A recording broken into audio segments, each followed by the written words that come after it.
In this video, I'll share with you how I prepared for my first photo shoots, especially covering events. I'll cover the essential gear needed, at least the bare minimum, what needs to happen before, during, and after the photo shoot, and finally, I'll introduce you to an automation that ensures you don't have to repeatedly think about any of these steps. Hi, I am Cesar, and as a product manager who creates content, I'm on a mission to create smarter, not harder. Join me as I share what works, what doesn't, and everything in between. So I decided to create this guide because after doing a few event photo shoots myself, I realized how overwhelming it is for beginners looking for advice online. Often the tips that we may find may be too advanced or not tailored for someone who's just started.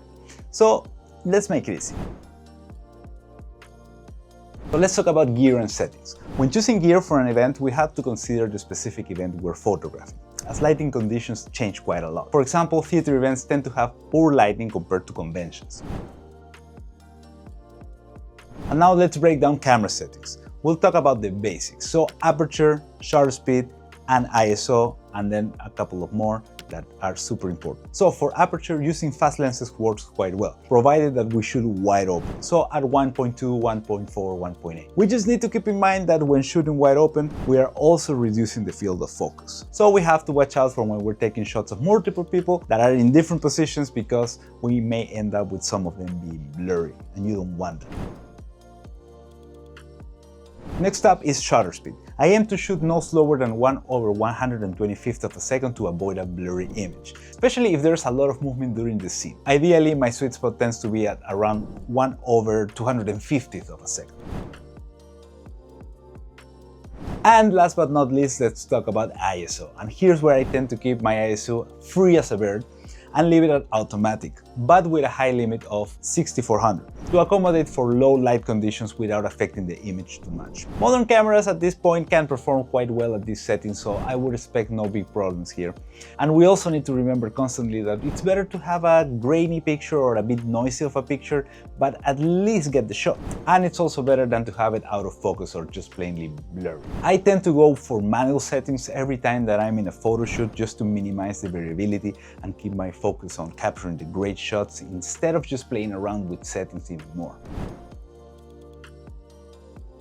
Now let's talk about color and exposure. So let's start with white balance. I should RAW if possible, as this allows for easier white balance changes later. I also tend to set the camera to tungsten, as most event lighting aligns with this kind of settings. Keeping a consistent white balance here is key because it helps making the edit way faster.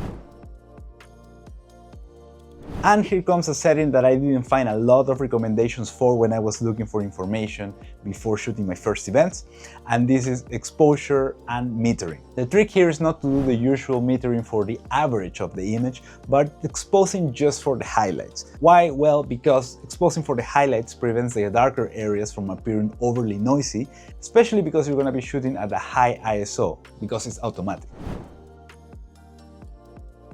So now let's talk about to-dos and reminders. To make the photoshoot process seamless, I think maintaining notes or checklists before each event is crucial. I use Apple Notes and Siri for quick ideas, but for standard procedures and longer documents in general, I prefer Notion. In the end, you can use whatever you want, whatever works for you, even a piece of paper for that matter. Just make sure you remember what to write in there.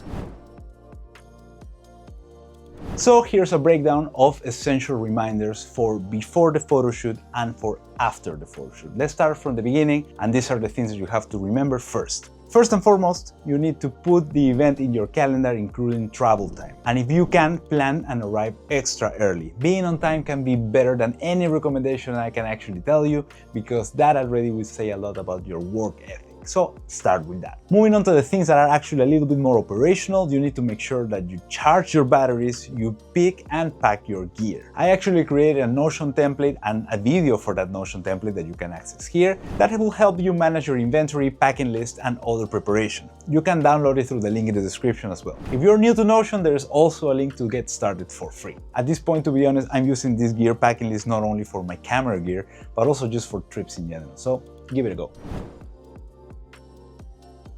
And now let's talk about what happens after the photo shoot, because believe it or not, there are more to-dos that need to happen after the photo shoot itself than before. First of all, we need to select and edit the best photos. This is a bit of a no-brainer, and at this point you may be wondering, seriously, do you need to even be reminded of this?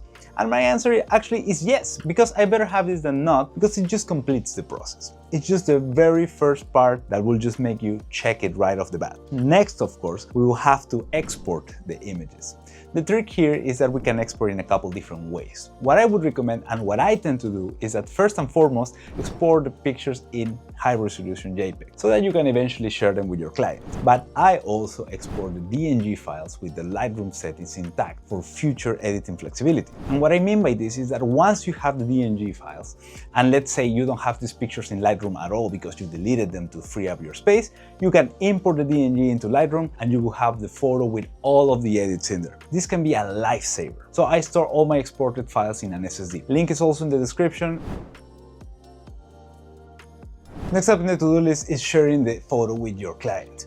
You can do this in many ways. You can put everything in a WeTransfer link that you can send directly to them, or you can use a Google Drive folder that you made available, or you can use whatever other tools you have in your mind. What I use is a tool called PicTime because it's very professional looking. It has a very visually appealing photo galleries.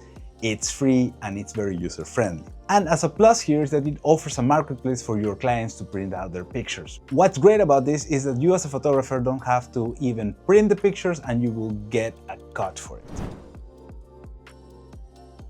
Now onto the more soft skill related to-dos, I have sending a personalized thank you email or message to the client, including contact information, the whole shebang. Because of course, maintaining a good relationship with your client is going to help you a lot in the long run.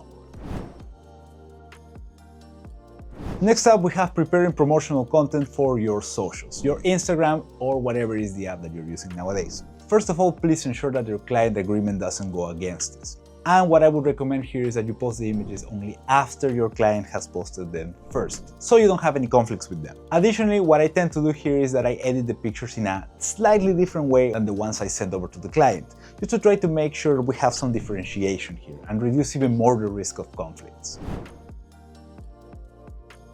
And now we're getting into the interesting part because the next to-do that I have here is send your client the payment request or the invoice or whatever it is that you're using, but you need to get paid. So just make sure you have that in place. Sometimes when we're working in art and in things that we like, we tend to get lost in the fun, and yeah, it has happened that I have forgotten to send an invoice or two, so make sure you're not like me.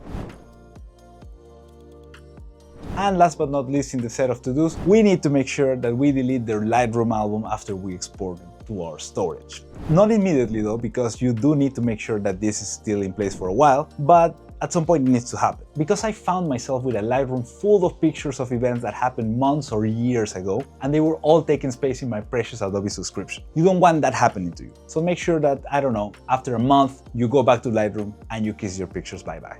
So before we go into the automation part of the video, I just want to mention that these are all the to-dos that I found are useful for someone just beginning in their journey in events photography. But of course, this doesn't mean that these are all the to-dos. This should just provide a guideline or a framework that we can use in order to make our life a little bit easier when we create, so that we of course create smarter, not harder. So use this just as a start, and then you can take it to the next level by adapting to the type of events that you do, to the way that you work, and in general to the changes around you.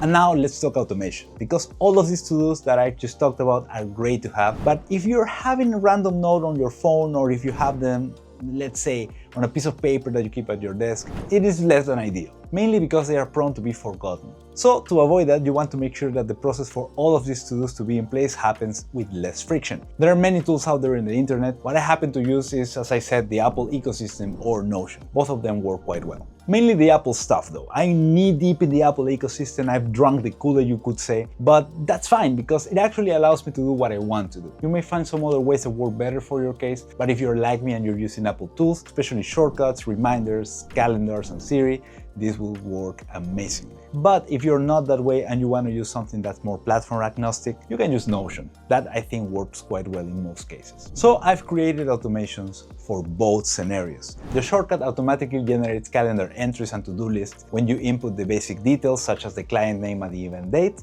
and it's also made in a simple way so that you can customize and adapt. The Notion template, on the other hand, is the same one that I just mentioned earlier in the video, but now with a button that automates the to-do creation. This version of the template, it's only available on my website. And at this point, I could show you how to make this automation step by step, but I would actually prefer you to download them, have a look at them, and let me know what you think. You can find a link to these two automations in the description, So just download them, follow the instruction on how to use them, which should be quite simple, and you can get to creating the tasks and to-dos right away. Thank you very much for watching my video. If you're interested in the actual workflow for after the shoot, so how I select and organize the photos on my SSD, check out my detailed video on this process linked here and linked below. Thanks again, and see you next time.